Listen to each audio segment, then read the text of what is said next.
for clicking on this video. Welcome to my channel. My name is Anne. Today we're talking about planning for a cruise. My husband and I are taking a 7-day Alaskan cruise in just a few months, and we are super excited. There has been quite a bit of prepping and planning and things like that I have learned along this course. This is my very first cruise, so there was a little bit of an uphill battle when it came to understanding everything that we needed to do and timelines and such. So I thought I'd put together a video that can help anybody who is taking their very first cruise understand what they need to be doing, when they need to be doing it, and what it looks like to book a cruise. So I've broken up the timeline into different increments as far as like when things should be accomplished before you set sail. 10 months out before you book your cruise, before you're planning on taking a cruise, before you're thinking about when you'd want to cruise, obviously the first thing you want to do is research your cruise line. So there are a lot of different cruise lines. A lot of different cruise lines will go to different places, and so it's best for you to do some research, determine which line fits your needs. Some cruise lines cater more towards families, some cater more towards adults, and obviously depending on what destination you're looking for, you'll want to make sure that that cruise line goes to that specific destination.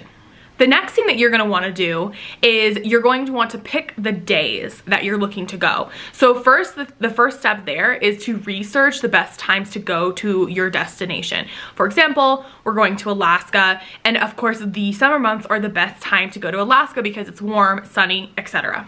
You also are going to want to price compare what it looks like different weeks within that time frame. So for example, it's a lot cheaper for us to head to Alaska at the end of May than it would be in peak season, which might be July, August.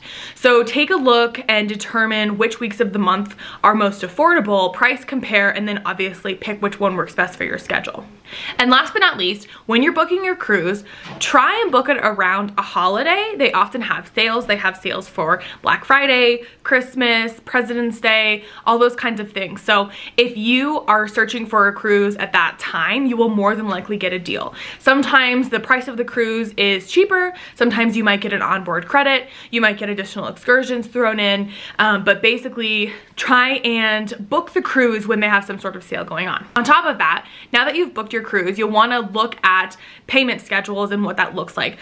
Our cruise, there was a lump sum due at a certain amount of time before sailing, but it was important for us to make sure that we obviously had that lump sum. So what we did was we looked at our budget and we set money aside every month so that whenever the amount was due, we just paid that lump sum to the cruise. You can also make monthly payments.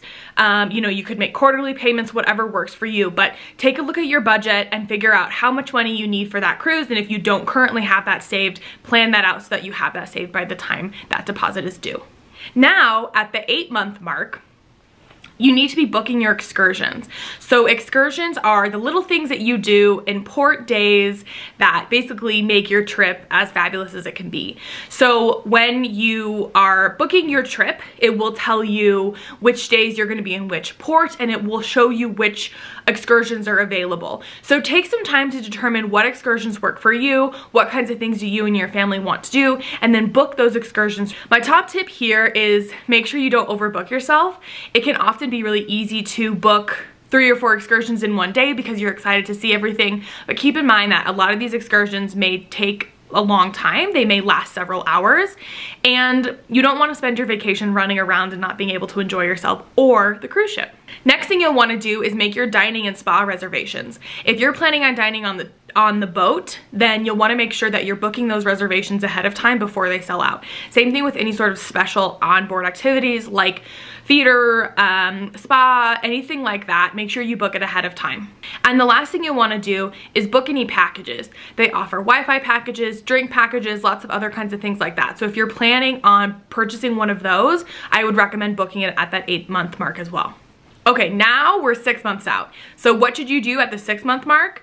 Well, my top tip is book your flights. We like to fly first class, so we need to book our flights as soon as possible to make sure that we have first class seats available. If you are not going to be flying first class, you can also book your flights now then as well, because once you know what flight you're going to be on and you have approximate flight times, you can then determine the rest of your trip and planning for the rest of your trip. So this means that you'll also need to book additional transportation. For example, we're going to fly in and then we'll have to take a train down to the city that we're going to be docking in. So we can't actually fly into the city that we are going to be docking the cruise in. So we have to make additional transportation reservations to make sure that we can get from the place where we land from the plane to the place where we board the boat. This is also a great time for you to be booking your hotels and your Airbnb. Now, I would price compare. If it's way cheaper to get an Airbnb, then I would definitely recommend doing an Airbnb or VRBO versus buying a hotel. And the last thing that I would recommend doing at the 6-month mark is taking a look at your other transportation needs and or activities. So we're going to be spending a day in Vancouver. So we have planned what it is that we're going to do in Vancouver, and we've looked at different sort of transportation options that are available in Vancouver. There's usually Lyft, Uber, it may be a taxi, but depending on where you're going, I would verify that those options are available and make sure that you have a tentative itinerary for what it is that you want to do on those extra days. Okay, you're 30 days out. You are so close to going on your cruise. So 1 month out, here are the things I'd recommend doing. The first thing, look at that weather report. Take a look and see what the weather is looking like now, what the weather is going to be looking like in a few weeks. Look at the weather, what the weather is going to be at the time that you're cruising. Once you look at the weather, you can very easily put together your packing list. I would definitely recommend putting together your packing list 30 days out because you may need to buy additional clothing. You might need to buy maybe outerwear, swimsuits, whatever, depending on where you're going. And you want to have enough time to be buying those things ahead of time and not scrambling. And then the last thing that I would recommend doing, take some time to lay out what you're planning on doing for every single day and determine how much money you'll need for food, how much money you'll need for souvenirs, what kinds of things you're planning on purchasing so that you can get an estimated budget of what you'll need to be spending each day.